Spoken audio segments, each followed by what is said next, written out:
നമസ്തേ, നമസ്കാരം. റെസ്റ്റോറൻറ്റിൽ പോയാൽ റിസ്ക് ഫ്രീ ആയി ഓർഡർ ചെയ്യാൻ പറ്റുന്ന ഒരു ഐറ്റമാണ് സെറ്റ് ദോശ. കർണാടകയിലെ സ്പെഷ്യാലിറ്റി ആയിട്ടുള്ള ഈ ഒരു സെറ്റ് ദോശയുടെ റെസിപ്പിയാണ് ഇന്ന് അമ്മ നമുക്കായി കാണിക്കുന്നത്. കറി വിത്ത് അമ്മ ചാനൽ ആദ്യമായാണ് നിങ്ങൾ വിസിറ്റ് ചെയ്യുന്നതെങ്കിൽ നമ്മളെ സപ്പോർട്ട് ചെയ്യാൻ വേണ്ടി തന്നെ ഞങ്ങളുടെ സബ്സ്ക്രൈബ് ബട്ടൺ ക്ലിക്ക് ചെയ്യുക. അതിൻ്റെ സൈഡിൽ കാണുന്ന ബെല്ലൈക്കൺ കൂടി ക്ലിക്ക് ചെയ്യാൻ മറക്കണ്ട. അത് ക്ലിക്ക് ചെയ്തെങ്കിൽ മാത്രമേ ഞങ്ങൾ ഓരോ തവണ ഞങ്ങളുടെ പുതിയ വീഡിയോസ് അപ്ലോഡ് ചെയ്യുമ്പോഴും അതിൻ്റെ നോട്ടിഫിക്കേഷൻസ് നിങ്ങൾക്ക് ലഭ്യമാകുള്ളൂ. ഈ ഒരു സെറ്റ് ദോശയുടെ പ്രത്യേകത തന്നെ അമ്മ ഇതിൻ്റെ കൂടെ ഉണ്ടാക്കുന്ന ഒരു തക്കാളി ചമ്മന്തിയും കൂടിയാണ്. ഈ ഒരു ചമ്മന്തി ഈ സെറ്റ് ദോശയ്ക്കൊപ്പം കഴിച്ചാൽ പിന്നെ നിങ്ങൾക്ക് വേറെ ഒരു ബ്രേക്ക്ഫാസ്റ്റും വേണ്ട. എൻ്റെയും അച്ഛൻ്റെയും ഏറ്റവും ഫേവറേറ്റ് ആയിട്ടുള്ള ഒരു ബ്രേക്ക്ഫാസ്റ്റ് തന്നെയാണ് ഈ തക്കാളി ചമ്മന്തിയും അമ്മയുടെ സെറ്റ് ദോശയും. അപ്പോൾ അമ്മയുടെ സ്പെഷ്യാലിറ്റി സെറ്റ് ദോശയും തക്കാളി ചമ്മന്തിയും കണ്ടിട്ട് വരാം. അപ്പോൾ ഈ സെറ്റ് ദോശയ്ക്കായിട്ട് ഞാനൊരു ചട്നി ഇവിടെ തയ്യാറാക്കുന്നുണ്ട്. ഈ ഒരു ചട്നി തയ്യാറാക്കാനായിട്ട് ഞാനൊരു മീഡിയം സൈസിലുള്ള 2 ടൊമാറ്റോ ഇതുപോലെ മുറിച്ച് വെച്ചിട്ടുണ്ട്.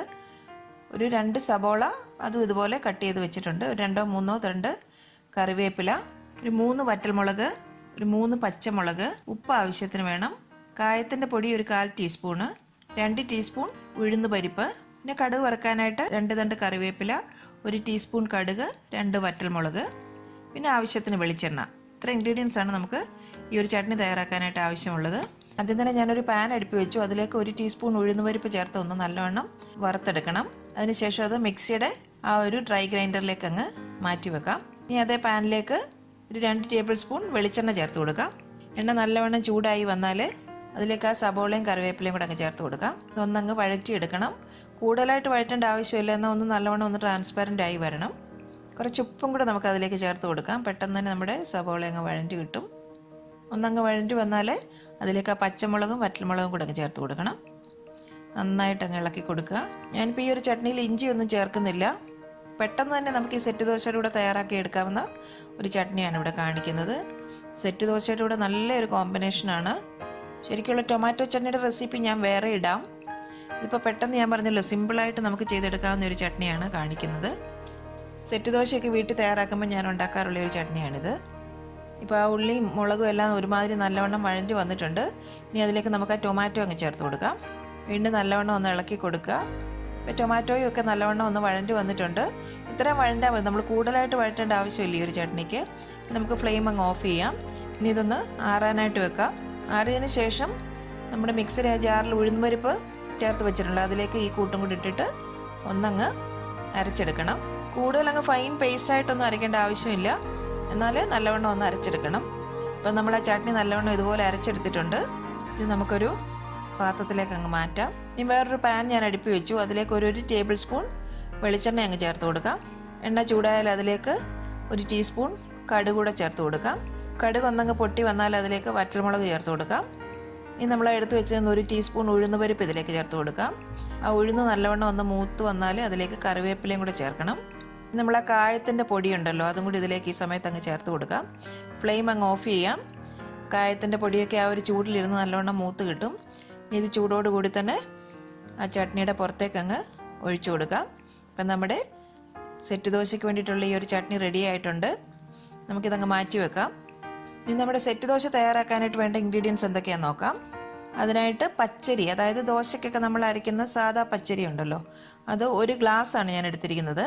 300 ml ഗ്ലാസ്സിൽ സാധാരണ ഞാൻ കാണിക്കാറുണ്ടല്ലോ, സ്റ്റീൽ ഗ്ലാസ് 300 ml ഇതുപോലെയുള്ള ഒരു സ്റ്റീൽ ഗ്ലാസ്സിൽ 1 ഗ്ലാസ് പച്ചരി നല്ലവണ്ണം കഴുകി നല്ലവണ്ണം അതിൻ്റെ വെള്ളമൊക്കെ നല്ലവണ്ണം ക്ലിയർ ആകുന്നേരം വരെ കഴുകണം. കഴുകിയതിന് ശേഷം 5 മണിക്കൂർ ഞാൻ വെള്ളത്തിൽ കുതിർത്ത അരിയാണിത്. ഒരു 1/4 കപ്പ് ഉഴുന്ന്, അത് നല്ലവണ്ണം കഴുകിയതിന് ശേഷം 5 മണിക്കൂർ കുതിർത്തതാണ്. 2 ടേബിൾ സ്പൂൺ കടലപ്പരിപ്പ്, അത് നല്ലവണ്ണം കഴുകി കുതിർത്ത് വെച്ചിരിക്കുന്നതാണ്. നിങ്ങൾ ഏത് ഗ്ലാസ്സിലാണോ അരി എടുക്കുന്നത് അതേ ഗ്ലാസ്സിൽ തന്നെ എല്ലാം അളന്നെടുക്കാനായിട്ട് ശ്രദ്ധിക്കുക. ഇനി ഒരു 1/4 കപ്പ് അവലെടുത്തിട്ടുണ്ട്. വെള്ള അവലാണ്, വളരെ തിന്നായിട്ടുള്ള അവലുണ്ടല്ലോ, ആ ഒരു അവലാണ് ഇതിന് നല്ലത്. അവൽ ശരിക്കും ഈ 5 മണിക്കൂർ കുതിർക്കേണ്ട ആവശ്യമില്ല. നമ്മൾ അരയ്ക്കുന്നതിന് ഒരു 15 മിനിറ്റ് മുമ്പ് കുറച്ച് വെള്ളത്തിലൊന്ന് സോക്ക് ചെയ്തെടുത്താൽ മതി. ഇപ്പം ഞാൻ 15 മിനിറ്റ് മുമ്പ് വെള്ളത്തിലൊന്ന് സോക്ക് ചെയ്ത് വെച്ചിരിക്കുന്നതാണ്. പിന്നെ ഒരു 1/2 ടീസ്പൂൺ ഉലുവയുടെ പൊടിയാണ് ഞാൻ എടുത്തിരിക്കുന്നത്. ഞാൻ എപ്പോഴും ഉലുവ പൊടിച്ചാണ് വെക്കുന്നത്, അതുകൊണ്ടാണ് ഉലുവ പൊടി എടുത്തത്.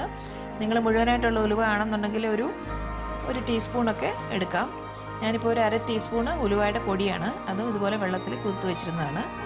ഉപ്പ് ആവശ്യത്തിന് വേണം. പിന്നെ ഒരു 1/2 ടീസ്പൂൺ പഞ്ചസാര. ഇത്ര ഇൻഗ്രീഡിയൻസ് ആണ് സെറ്റ് ദോശ തയ്യാറാക്കാനായിട്ട് നമുക്ക് ആവശ്യമുള്ളത്. ആദ്യം തന്നെ മിക്സിയുടെ ജാറിലേക്ക് ഉഴുന്നുപരിപ്പ് അങ്ങ് ചേർത്ത് കൊടുക്കാം. അതിൻ്റെ കൂടെ ആ ഉലുവ കുതിർത്ത് വെച്ചിരിക്കുന്നത് കൂടെ ചേർത്ത് കൊടുക്കാം. അവൽ കുതിർത്ത് വെച്ചിരിക്കുന്നത് ഇതെല്ലാം കൂടെ ചേർത്ത് നമുക്ക് നല്ലവണ്ണം ഒന്ന് അരച്ചെടുക്കണം. ഒരു 1/2 ഗ്ലാസ് വെള്ളം ചേർത്താൽ മതിയാകും. കൂടുതൽ നമ്മൾ വെള്ളം ചേർത്ത് അരയ്ക്കരുത്. സെറ്റ് ദോശയുടെ ബാറ്റർ ശരിക്കും ഒരു കട്ടിയായിട്ട് വേണം നമുക്ക് അരച്ചെടുക്കാൻ. അതുകൊണ്ട് അത്യാവശ്യം അരയാനുള്ള വെള്ളം ചേർത്ത് വേണം അരച്ചെടുക്കേണ്ടത്. ഞാനിവിടെ ഇപ്പോൾ ഒരു 1/2 ഗ്ലാസ് വെള്ളമാണ് ചേർത്ത് കൊടുത്തിരിക്കുന്നത്. നല്ലവണ്ണം ഒരു ഫൈൻ പേസ്റ്റ് ആക്കി അങ്ങ് അരച്ചെടുക്കണം. അല്ല, ഇതുപോലെ കട്ടിയായിട്ട് വേണം അരച്ചെടുക്കാനായിട്ട്. നന്നായിട്ട് ഇത് അരഞ്ഞ് കിട്ടിയിട്ടുണ്ട്. നമുക്കൊരു ബൗളിലേക്ക് അങ്ങ് ചേർത്ത് കൊടുക്കാം. അതിനുശേഷം അരിയും കടലപ്പരിപ്പും കൂടെ ചേർത്തിട്ട് അത്യാവശ്യം വെള്ളം ചേർത്ത് നമുക്ക് അത് നല്ല ഫൈൻ പേസ്റ്റാക്കി അരച്ചെടുക്കാം. ദോശയ്ക്ക് എപ്പോഴും നല്ല ഫൈനായിട്ട് തന്നെ അരച്ചെടുക്കണം. ഇത് നന്നായിട്ട് അരച്ച് കിട്ടിയിട്ടുണ്ട്. നമുക്കിത് ഈ ബൗളിലേക്ക് അങ്ങ് ചേർത്ത് കൊടുക്കാം. ആവശ്യത്തിനുള്ള ഉപ്പും നമുക്കതിലേക്ക് ചേർത്ത് കൊടുക്കാം. നന്നായിട്ടൊരു തവി കൊണ്ട് ഇതങ്ങ് ഇളക്കി യോജിപ്പിക്കുക. അപ്പം നന്നായിട്ട് ഇത് മിക്സാക്കി എടുത്തിട്ടുണ്ട്. ഇത് നമുക്ക് അടച്ചിട്ട് ഒരു 5 മണിക്കൂർ നമുക്കിതൊന്ന് ഫെർമെൻറ്റ് ചെയ്യാനായിട്ട് വെക്കാം. ഇപ്പോൾ ഒരു 5 മണിക്കൂറിന് ശേഷം നമ്മുടെ ബാറ്റർ നന്നായിട്ട് ഫെർമെൻ്റായി വന്നിട്ടുണ്ട്. നമുക്കതിലേക്ക് ആ പഞ്ചസാര ഈ സമയത്ത് അങ്ങ് ചേർത്ത് കൊടുക്കാം. പഞ്ചസാര ശരിക്കും നമ്മൾ ഫെർമെൻറ്റ് ചെയ്തതിന് ശേഷം നമ്മൾ ദോശ ഇടുന്നതിന് മുമ്പായിട്ട് ചേർത്ത് കൊടുത്താൽ മതി. നമുക്ക് ദോശയ്ക്ക് നല്ലൊരു കളർ കിട്ടാൻ വേണ്ടിയിട്ടാണ് ഈ പഞ്ചസാര ചേർത്ത് കൊടുക്കുന്നത്. ശരിക്കും സെറ്റ് ദോശ എന്ന് പറയുമ്പോൾ ഒരു ചെറിയൊരു ഗോൾഡൻ യെല്ലോ കളർ വേണം ഇരിക്കാനായിട്ട്. അപ്പോൾ ഇങ്ങനെ പഞ്ചസാര ചേർത്ത് കൊടുക്കുമ്പം നല്ലൊരു കളർ നമുക്ക് ദോശയ്ക്ക് കിട്ടും. നന്നായിട്ട് തവി കൊണ്ടങ്ങ് ഇളക്കി യോജിപ്പിക്കുക. ഒരു കാര്യം ശ്രദ്ധിക്കേണ്ടത്, നമ്മുടെ ഈ ദോശയ്ക്ക് കൂടുതലായിട്ട് മാവ് പുളിച്ച് പോകാൻ പാടില്ല. കൂടുതൽ നമ്മൾ ഈ കടലപ്പരിപ്പൊക്കെ ചേർത്തിരിക്കുന്നത് പെട്ടെന്ന് തന്നെ ഈ മാവ് പുളിക്കും. അപ്പോൾ കുറച്ച് അത് പൊങ്ങി വന്നു കഴിഞ്ഞാൽ പെട്ടെന്ന് തന്നെ നമുക്ക് ദോശ ഇട്ടെടുക്കണം. അതുകൊണ്ട് നമ്മൾ ഒരിക്കലും ഈ മാവ് കൂടുതലായിട്ട് പുളിക്കാനായിട്ട് അനുവദിക്കരുത്. പുളിച്ചാൽ നമുക്ക് ആ സെറ്റ് ദോശ കറക്റ്റ് ഒരു ടേസ്റ്റ് നമുക്ക് കിട്ടത്തില്ല. ഉപ്പൊക്കെ ഈ സമയത്തൊന്ന് ചെക്ക് ചെയ്ത് നോക്കണം. ഉപ്പ് കുറവാണെങ്കിൽ കുറച്ചും കൂടി ഉപ്പ് ചേർത്ത് കൊടുക്കണം. ഈ ഒരു കട്ടിയിൽ വേണം നമ്മുടെ മാവിരിക്കാനായിട്ട്. പെട്ടെന്ന് തന്നെ നമുക്ക് ഈ ദോശ ചുട്ടെടുക്കാം. അതിനായിട്ട് ഇരുമ്പിൻ്റെ ഒരു ദോശക്കല്ലാണ് ഞാൻ അടുപ്പി വെച്ചിരിക്കുന്നത്. കല്ല് നല്ലവണ്ണം ചൂടായി വന്നാൽ അതിലേക്ക് നല്ലെണ്ണ ഒന്ന് തൂത്ത് കൊടുക്കുക. ഇനി അതിലേക്ക് നല്ലവണ്ണം ഇളക്കിയതിന് ശേഷം ഒരു തവി മാവ് ഒഴിച്ചു കൊടുക്കണം. കല്ല് ചൂടായി കഴിഞ്ഞാൽ ഫ്ലെയിം എപ്പോഴും ഒന്ന് ലോ ടു മീഡിയം ഫ്ലെയിമിൽ വേണം വെക്കാനായിട്ട്. കല്ല് ചൂടായി കഴിഞ്ഞാൽ പെട്ടെന്ന് ദോശ കരിഞ്ഞു പോകും. ഒന്നങ്ങ് തവി കൊണ്ട് ഒന്നൊന്ന് കറക്കി കൊടുക്കുക. കൂടുതലായിട്ട് ഇത് പരത്തരുത്. ഇത് കട്ടിയിൽ തന്നെ വേണം ഈ ദോശ ചുട്ടെടുക്കാനായിട്ട്. ഇനി അതിൽ നല്ലവണ്ണം ആ കിഴുത്തൊക്കെ ഒന്ന് വരണം. നല്ല ബബിളൊക്കെ വന്ന് ആ കിഴുത്തൊക്കെ ഒന്ന് വന്നു കഴിയുമ്പോൾ അതിലേക്ക് ഒരു 1/4 ടീസ്പൂൺ നല്ലെണ്ണ ഒഴിച്ചു കൊടുക്കുക. അതിനുശേഷം അതൊന്ന് അടച്ചു വെച്ച് വേവിക്കണം. ഇതുപോലെ അടച്ചു വെച്ചെങ്കിൽ മാത്രമേ നമ്മുടെ ആ ദോശ നല്ലൊരു സ്പോഞ്ചി ആയിട്ട് നമുക്ക് കിട്ടുള്ളൂ. 1 മിനിറ്റ് ഒന്ന് വെയിറ്റ് ചെയ്യുക. ഇപ്പോൾ ഒരു വശം നല്ലവണ്ണം അത് മൂത്തിട്ടുണ്ട്. ഇനി നമുക്കതൊന്ന് തിരിച്ചിട്ട് കൊടുക്കാം. കണ്ടില്ല, ഈ ഒരു കളറിൽ വേണം നമ്മുടെ സെറ്റ് ദോശ ഇരിക്കാൻ. നമ്മൾ ആ പഞ്ചസാരയും കടലപ്പരിപ്പും ഒക്കെ ചേർക്കുന്നതുകൊണ്ട് ഈ ഒരു കളർ നമുക്ക് കിട്ടും. ഉലുവായും ചേർത്തിട്ടുണ്ട്. മറ്റേ വശം നല്ലതായിട്ട് വെന്ത് കിട്ടിയിട്ടുണ്ട്. തിരിച്ചിട്ട് കഴിഞ്ഞാൽ പിന്നെ നമ്മൾ അടച്ചു വെക്കേണ്ട ആവശ്യമില്ല. അപ്പോൾ ഈ ദോശ നമുക്കൊരു പ്ലേറ്റിലേക്ക് അങ്ങ് മാറ്റാം. അപ്പോൾ കല്ലിൻ്റെ ആ ഒരു ചൂടൊക്കെ എപ്പോഴും നമ്മൾ മെയിൻറ്റെയിൻ ചെയ്ത് വെക്കണം. കൂടുതൽ കരിഞ്ഞു പോകാൻ പാടില്ല. കൂടുതലായിട്ട് കല്ല് ചൂടാകുകയാണെന്നുണ്ടെങ്കിൽ ഫ്ലെയിം കുറച്ച് വെച്ചതിന് ശേഷം കുറച്ച് വെള്ളം നമുക്കതിലേക്കൊന്ന് തളിച്ചു കൊടുക്കണം. അപ്പോൾ ആ ചൂടൊന്ന് ബാലൻസ് ചെയ്ത് കിട്ടും. വീണ്ടും ഇതുപോലെ എണ്ണ തൂത്തതിന് ശേഷം ഒരു തവി മാവ് ഒഴിച്ചു കൊടുക്കുക. ഇതുപോലെ ഒന്നങ്ങ് പരത്തി കൊടുക്കുക. കൂടുതലായിട്ട് പരത്തണ്ട. വീണ്ടും ആ കുമ്പളകളൊക്കെ വന്നതിന് ശേഷം നമ്മളതിലേക്ക് കുറച്ച് ഓയിലൊന്ന് ഒഴിച്ചു കൊടുത്തതിന് ശേഷം വീണ്ടും ഇതങ്ങ് ഒരു അടപ്പ് കൊണ്ടങ്ങ് അടച്ചു വെക്കണം. 1 മിനിറ്റ് ഒന്ന് വെയിറ്റ് ചെയ്ത് കഴിഞ്ഞാൽ ആ വശം നല്ലവണ്ണം വെന്ത് കിട്ടും. സമയത്ത് നമ്മൾ ഈ ദോശ അങ്ങ് തിരിച്ചിട്ട് കൊടുക്കണം. മറ്റേ വശവും വെന്ത് കഴിഞ്ഞാൽ നമുക്കതും പ്ലേറ്റിലേക്ക് അങ്ങ് എടുക്കാം. ഇതുപോലെ ഓരോ ദോശയും നല്ല സ്പോഞ്ച് പോലെ തന്നെ നമുക്ക് ചുട്ടെടുക്കാം. നിങ്ങളെല്ലാവരും ഇത് ട്രൈ ചെയ്ത് നോക്കണം. ഈ ഒരു ചട്ടിൻ്റെ കൂടെ നല്ലൊരു കോമ്പിനേഷനാണ്. ഇത് ശരിക്കും കർണാടകയിലെ ഒരു സ്പെഷ്യലായിട്ടുള്ള ഒരു ബ്രേക്ക്ഫാസ്റ്റ് ഐറ്റമാണിത്. അപ്പോൾ ഇതുപോലെ ഓരോ ദോശകളും നമുക്കങ്ങ് ചുട്ടെടുക്കാം. അപ്പോൾ ഇത്രയും ദോശ നമ്മളിപ്പോൾ ചുട്ടെടുത്തിട്ടുണ്ട്. നമ്മളിപ്പോൾ ഇതിനകത്ത് കടലപ്പരിപ്പും ഉലുവായും അവലും എല്ലാം ചേർത്തിട്ടാണല്ലോ ചെയ്തിരിക്കുന്നത്. നല്ല സ്പോഞ്ച് പോലെ ഈ ദോശ ഇരിക്കുന്നത്. കുട്ടികൾക്കും തീർച്ചയായിട്ടും ഇഷ്ടപ്പെടും. അപ്പോൾ ഏതായാലും നമ്മളെല്ലാ ദോശയും ഇതുപോലെ ചുട്ടെടുത്തിട്ടുണ്ട്. കാണുമ്പോൾ തന്നെ ശരിക്കും പറഞ്ഞാൽ കഴിക്കാൻ തോന്നും. ഈ ഒരു ചട്നിയും കൂടെ നല്ലൊരു കോമ്പിനേഷനാണ്. എൻ്റെ ഫേവറേറ്റ് ഐറ്റമാണ് ഇത് കേട്ടോ. ഞാൻ ഏതായാലും ഒരു ദോശ ഒന്ന് കഴിച്ച് നോക്കട്ടെ. ഈ വീഡിയോ പിടുത്തമൊക്കെ ആയിട്ട് ഇന്ന് രാവിലെ ശരിക്കും പറഞ്ഞാൽ ബ്രേക്ക്ഫാസ്റ്റ് ഒന്നും ഞാൻ ഇന്ന് കഴിച്ചിട്ടില്ല. ഒരു പീസ് ഞാനൊന്ന് കഴിച്ച് നോക്കട്ടെ. കുറച്ച് ചട്നിയും കൂടെ ഞാൻ അതിലേക്കൊന്ന് ചേർത്തിട്ട് കഴിച്ച് നോക്കാം. ഒരു പീസ് ഒന്ന് കഴിച്ച് നോക്കട്ടെ, എന്താ ടേസ്റ്റ് എന്ന് നോക്കട്ടെ. എനിക്കൊന്നും പറയാനില്ല, ഭയങ്കര സ്വാദ് തന്നെയാണിത്. കാണുമ്പോൾ തന്നെ നിങ്ങൾക്കും കഴിക്കാൻ തോന്നുന്നുണ്ടാവും അല്ലേ? എനിക്കറിയാം, ഉറപ്പായിട്ടും തോന്നുന്നുണ്ടാവും. എന്താ രുചി! ദോശ ഇഷ്ടമുള്ള എല്ലാവർക്കും ഇഷ്ടപ്പെടുമെന്ന് എനിക്ക് ഉറപ്പുണ്ട്.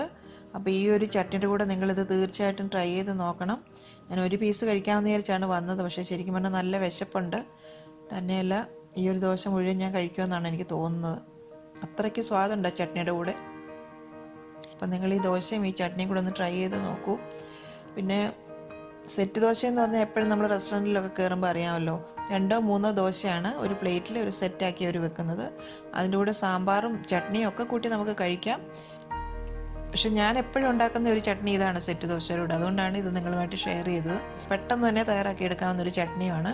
അപ്പോൾ തീർച്ചയായിട്ടും നിങ്ങളിത് ഉണ്ടാക്കി നോക്കി കഴിച്ചതിന് ശേഷം ഫീഡ്ബാക്ക് ഞങ്ങളെ അറിയിക്കുകയല്ലേ? തീർച്ചയായിട്ടും അറിയിക്കണം കേട്ടോ.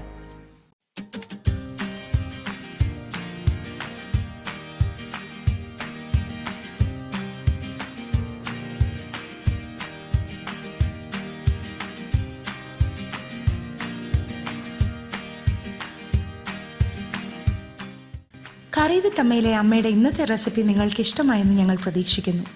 നിങ്ങളിൽ ഒരുപാട് പേര് ഈ റെസിപ്പീസ് എല്ലാം ട്രൈ ചെയ്ത് നോക്കി സക്സസ് ആയി എന്നറിയുന്നതിൽ ഞങ്ങൾക്ക് വളരെയധികം സന്തോഷം. നിങ്ങളുടെ ഫീഡ്ബാക്സും ഫോട്ടോസും എല്ലാം ഞങ്ങൾക്ക് വളരെയധികം വാല്യൂബിളാണ്. ഇതെല്ലാം കാണുന്നതിൽ ഞങ്ങൾക്ക് വളരെയധികം സന്തോഷവുമുണ്ട്. നിങ്ങൾ ആഗ്രഹിക്കുന്ന ഏതെങ്കിലും റെസിപ്പി അമ്മ വഴി കാണാൻ നിങ്ങൾക്ക് താല്പര്യമുണ്ടെങ്കിൽ ഞങ്ങളെ തീർച്ചയായും ഫീഡ്ബാക്സ് വഴി അറിയിക്കണം. ഞങ്ങളുടെ റെസിപ്പീസിൽ ഇൻക്ലൂഡ് ചെയ്യുന്നതായിരിക്കും. കറി വിത്ത് അമ്മ ഇതുവരെ സബ്സ്ക്രൈബ് ചെയ്യാത്തവരായ ആരെങ്കിലും ഉണ്ടെങ്കിൽ തീർച്ചയായും സബ്സ്ക്രൈബ് ചെയ്യണം. ഞങ്ങളുടെ റെസിപ്പീസ് ട്രൈ ചെയ്ത് നോക്കി നിങ്ങൾക്ക് ഇഷ്ടമാവുകയാണെങ്കിൽ തീർച്ചയായും വീഡിയോസ് ലൈക്ക് ചെയ്ത് ഷെയർ ചെയ്ത് ഞങ്ങളെ സപ്പോർട്ട് ചെയ്യണം. തുടർന്നും നിങ്ങളുടെ സപ്പോർട്ട് ഞങ്ങൾ പ്രതീക്ഷിക്കുന്നു. വീണ്ടും മറ്റൊരു റെസിപ്പിയുമായി വരുന്നവരെ നന്ദി. Good bye.